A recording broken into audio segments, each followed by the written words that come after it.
నమస్తే, welcome to Sakshi education. This is Ram. మనకు హైదరాబాద్ సంబంధించినటువంటి ఫారెస్ట్ డిపార్ట్మెంట్ ఏదైతే ఉందో, Indian council of forestry research and education సంబంధించినటువంటి ఈ డిపార్ట్మెంట్ నుంచి ఫీల్డ్ అసిస్టెంట్ సంబంధించిన ఉద్యోగాల భర్తీకి నోటిఫికేషన్ విడుదలైంది. అయితే ఇక్కడ అభ్యర్థులకు గమనించవలసిన విషయం ఏంటంటే, ఇది కంప్లీట్గా కాంట్రాక్ట్ బేస్ సంబంధించిన ఉద్యోగాలు.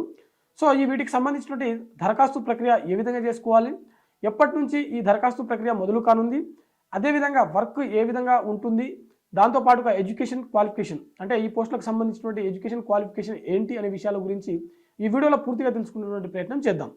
ముందుగా ఈ వీడియోని చూస్తున్నటువంటి ప్రతి ఒక్కరు కూడా ఈ వీడియోని తప్పకుండా లైక్ చేయండి. అలాగే మీరు ఇంకా సాక్షి ఎడ్యుకేషన్ని సబ్స్క్రైబ్ చేసుకోకపోతే ఇప్పుడే సబ్స్క్రైబ్ చేసుకోండి. అయితే మనకు ICFRE సంబంధించినటువంటి అంటే ఇన్స్టిట్యూట్ ఆఫ్ ఫారెస్ట్ బయోడైవర్సిటీ సంబంధించినటువంటిది, Indian council of forestry research and education సంబంధించినటువంటి ఇన్స్టిట్యూట్ ఆఫ్ ఫారెస్ట్రీ బయోడైవర్సిటీ సంబంధించినటువంటి మనకు హైదరాబాద్లోని కోంపల్లి దగ్గర ఉంటుంది. ఇది దూలాపల్లికి సంబంధించినటువంటి ఒక బ్రాంచ్ అనమాట. ఇది మనకు కోంపల్లి దూలాపల్లికి సంబంధించిన ఏరియాలో ఉంటుంది. ఇది Indian council of forestry and research and education సంబంధించినటువంటి ఒక ప్రాజెక్ట్లో భాగంగా వీటికి సంబంధించినటువంటి ఫీల్డ్ అసిస్టెంట్ల యొక్క భర్తీకి సంబంధించినటువంటి ఒక నోటిఫికేషను. ఇందులో మనకు ఈ ప్రాజెక్ట్ పేరు చూసినట్లయితే monitoring and evaluation of plantation and soil and water conservation in Andhra Pradesh under CAMPA, దీనికి సంబంధించినటువంటి ఈ భర్తీ అనమాట. అయితే ఇందులో మనకు ఫీల్డ్ అసిస్టెంట్ సంబంధించిన మొత్తం ఖాళీలు చూసినట్లయితే 4 ఇక్కడ ఖాళీలు ఉన్నాయి. ఎడ్యుకేషన్ క్వాలిఫికేషన్ చూసినట్లయితే అభ్యర్థి కనీసం 10వ తరగతి పాస్ అయితే సరిపోతుంది.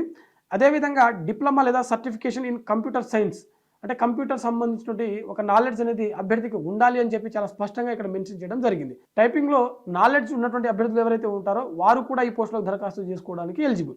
అయితే ఇక్కడ మనకు మెన్షన్ చేసినటువంటి ఒక కండిషన్ ఏంటంటే, అభ్యర్థి వర్క్ చేయాల్సినటువంటి ఫీల్డ్ చూసినట్లయితే కంప్లీట్గా ఫారెస్ట్లో పనిచేయాల్సి ఉంటుంది. సో ఫారెస్ట్లో పని చేయాలి అని చెప్పి ఇంట్రెస్ట్ ఉన్నటువంటి అభ్యర్థులు ఎవరైతే ఉంటారో వారు మాత్రమే దరఖాస్తు చేసుకోవాలని చెప్పి ఈడ చాలా స్పష్టంగా మనకు మెన్షన్ చేయడం జరిగింది. అయితే ప్రాజెక్ట్ పీరియడ్ వచ్చేసరికి మనకు ఓవరాల్గా కేవలం 4 నెలలు మాత్రమే ఉంటుంది. అంటే ఈ 4 నెలలు మాత్రమే ఈ ఉద్యోగం అనేది మనకు ఉంటుందన్నమాట.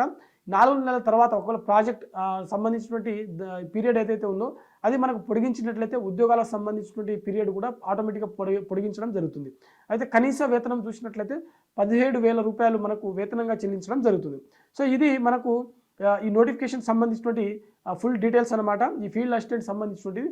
అయితే ఇక్కడ మనకు వర్క్ లొకేషన్ వచ్చేసరికి హైదరాబాద్ మరియు విశాఖపట్నం, హైదరాబాద్ పరిసర ప్రాంతాల్లో ఉన్నటువంటి ఫారెస్ట్లో మనకు రీసెర్చ్ కోసం మాత్రమే ఈ భర్తీ ఏదైతే ఉందో వీటిని నిర్వహించడం జరుగుతుంది. అదేవిధంగా అభ్యర్థులు విశాఖపట్నం పరిసర ప్రాంతాల్లోని ఫారెస్ట్లో కూడా పని చేయాల్సి ఉంటుంది. ఎక్కడ మనకు వర్క్ ఇస్తే అక్కడ చేయాల్సి ఉంటుంది. అయితే ఏజ్ లిమిట్ చూసినట్లయితే అభ్యర్థికి అప్పర్ ఏజ్ లిమిట్ చూసినట్లయితే అభ్యర్థి మ్యాక్సిమం 28 సంవత్సరాల వరకు ఉన్నటువంటి అభ్యర్థులు ఎవరైతే ఉంటారో వారందరూ కూడా ఈ పోస్టులకు దరఖాస్తు చేసుకోవడానికి ఎలిజిబుల్. ఓకేనా.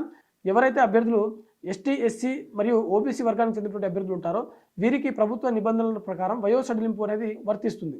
సో ఇది మనకు ఇక్కడ ఇచ్చినటువంటి నోటిఫికేషన్ ఏదైతే ఉందో ICFRE Indian council of forestry research and education department నుంచి విడుదలైనటువంటి ఫీల్డ్ అసిస్టెంట్ సంబంధించినటువంటి ఉద్యోగాల భర్తీకి సంబంధించినటువంటి పూర్తి నోటిఫికేషన్ డీటెయిల్స్ అనమాట.